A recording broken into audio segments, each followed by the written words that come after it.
The First Punic War ended in 241 BCE with Rome victorious. The war had been long and grueling, lasting over 2 decades, and it had tested the resolve and resources of both mighty city-states. Rome, with its disciplined legions and strategic acumen, managed to outlast Carthage, securing a hard-fought victory that would have lasting repercussions for both empires. Carthage, a powerful city-state in North Africa, was forced to pay a heavy price. The terms of the peace treaty were harsh and humiliating.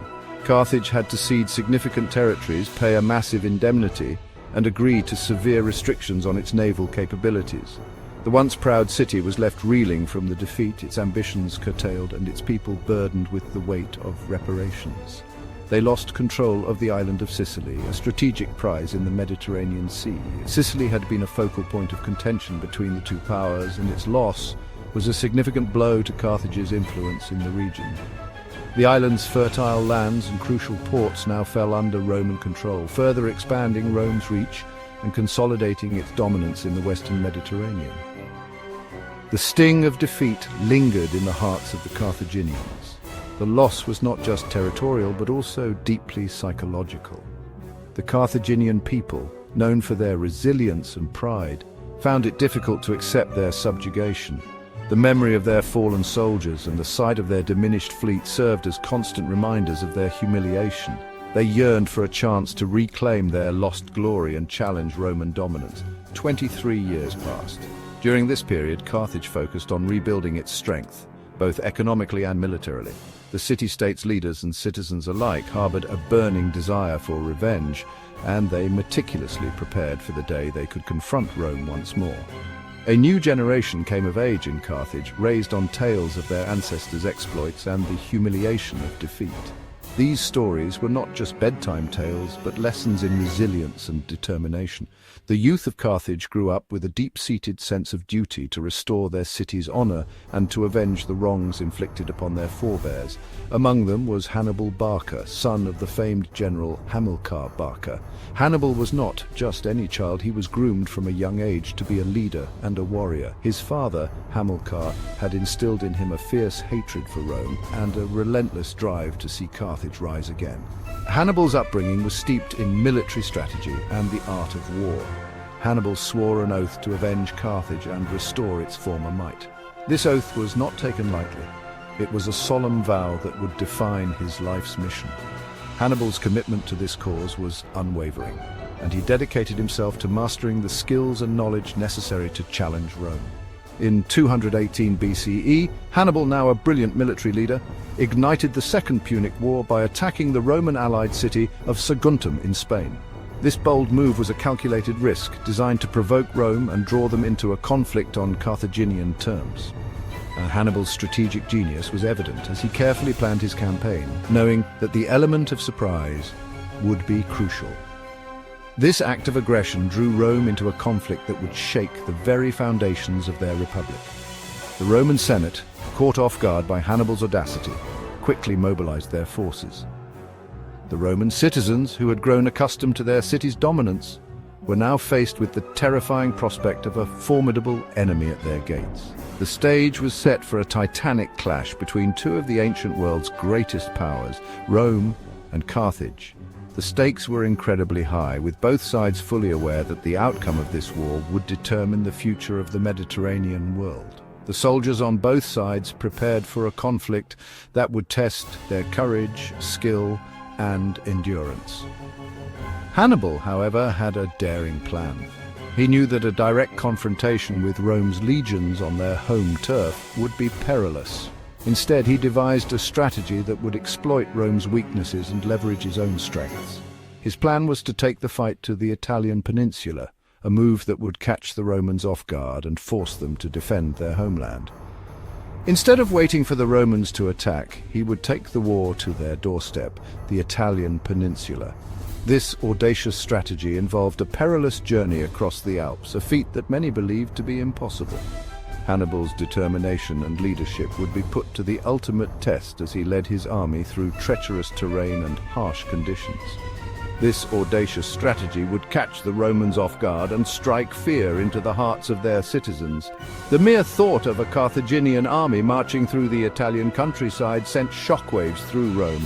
The city's leaders scrambled to devise a response, while the populace braced for the impending conflict. As the Roman legions marched to confront him in Spain, Hannibal was already on the move, leading his army on a perilous journey across the Pyrenees Mountains and into the heart of Gaul, which is modern-day France. This journey was fraught with challenges from hostile tribes to harsh weather conditions, yet Hannibal's resolve never wavered, and his troops followed him with unwavering loyalty. This journey would be fraught with danger, but Hannibal was determined to reach Italy and bring the fight to Rome itself. The path ahead was treacherous, with narrow mountain passes and unpredictable weather. Hannibal's leadership and the resilience of his soldiers would be crucial in overcoming these obstacles and achieving their goal. The fate of Carthage rested on his shoulders, and he was prepared to gamble everything for victory. Hannibal's journey across the Alps would become legendary, a testament to his strategic brilliance and unyielding determination. As he led his army towards Italy, the world watched in anticipation, knowing that the outcome of this conflict would shape the course of history. Hannibal's march from Spain to Italy was a feat of military logistics and sheer determination. It was a journey that would test the limits of human endurance and the strength of an army's spirit. He led a diverse army comprised not only of Carthaginian soldiers but also contingents from their African and Iberian allies. This eclectic mix of cultures and fighting styles was united under Hannibal's command, each soldier driven by a common goal. This multinational force, numbering tens of thousands of men, along with baggage trains, horses, and even war elephants, embarked on a journey into the unknown. The inclusion of war elephants was particularly striking, as these majestic creatures symbolized the might and exotic nature of Hannibal's army. The crossing of the Alps, in particular, proved to be a harrowing ordeal. The soldiers faced not only the physical challenges of the rugged terrain, but also the psychological strain of venturing into such a formidable landscape. The towering mountains, treacherous paths, and harsh weather conditions took a heavy toll on Hannibal's army. Snow and ice made the paths slippery and dangerous, while the thin mountain air sapped the strength of even the hardiest soldiers. Men and animals perished from exposure, disease, and attacks by hostile mountain tribes. The cold was relentless, and many succumbed to frostbite and hypothermia. The mountain tribes, familiar with their terrain, launched surprise attacks, further depleting Hannibal's forces. Yet Hannibal's resolve never wavered. His leadership was a beacon of hope for his weary troops. He was often seen at the front, leading by example, his presence a constant reminder of their mission. He inspired his troops with his own courage and determination, pushing them forward through sheer force of will. His speeches, filled with passion and conviction, rekindled the fighting spirit within his men, urging them to press on despite the overwhelming odds. After weeks of arduous trekking, Hannibal's battered but unbowed army finally descended into the plains of northern Italy. The sight of the fertile plains was a welcome relief, a stark contrast to the harsh, unforgiving mountains they had left behind. The Romans, expecting an attack in Spain, were caught completely off guard. They had not anticipated that Hannibal would take such a bold and unconventional route, and their unpreparedness would cost them dearly. Hannibal's surprise appearance sent shockwaves through the Roman Senate and instilled fear in the hearts of their citizens. The audacity of his maneuver was both a strategic masterstroke and a psychological blow to Rome. The audacious Carthaginian general had brought the war to their doorstep, and Rome would soon feel the full fury of his wrath. His presence so close to the heart of Roman power was a direct challenge to their dominance. This daring maneuver remains one of the most celebrated military campaigns in history, a testament to Hannibal's strategic brilliance and the resilience of his troops. It showcased his ability to think outside the box and execute plans that others deemed impossible. A testament to Hannibal's strategic brilliance and the resilience of his troops. Their journey through the Alps was not just a physical crossing, but a symbol of their unwavering determination and unity. By taking the war to Rome, Hannibal had seized the initiative and set the stage for a series of confrontations that would decide the fate of the Mediterranean world. His actions would echo through history, influencing military strategies for generations to come. News of Hannibal's arrival in Italy spread like wildfire. The Carthaginian general had crossed the Alps, a feat many thought impossible, bringing his war elephants and seasoned troops into the heart of Roman territory. His bold move sent shockwaves through the Roman Republic, causing both fear and admiration. The Romans, initially stunned by his audacity, quickly mobilized their forces to confront this unexpected threat. The legions, known for their discipline and strength, were put on high alert. Soldiers sharpened their swords, polished their armor, and prepared for the inevitable clash. The air was thick with anticipation and the scent of impending battle. The Roman Senate, in a state of urgency, dispatched the consul Tiberius Sempronius Longus, who had been campaigning in Sicily, to intercept Hannibal's army. Sempronius, a seasoned commander, was known for his aggressive tactics and unwavering determination. He quickly gathered his forces and set sail for the Italian mainland, ready to face the Carthaginian threat head-on. Hannibal, aware of the approaching Roman legions, chose his battleground carefully. He was a master strategist, always thinking several steps ahead of his enemies. He knew that the right location could turn the tide of battle in his favor. His keen eye for terrain and his understanding of his enemy's psychology were unmatched. He selected a site near the Trebbia River, a tributary of the Po River in northern Italy. This location was not chosen by chance. The river and its surrounding landscape provided natural advantages that Hannibal intended to exploit to the fullest.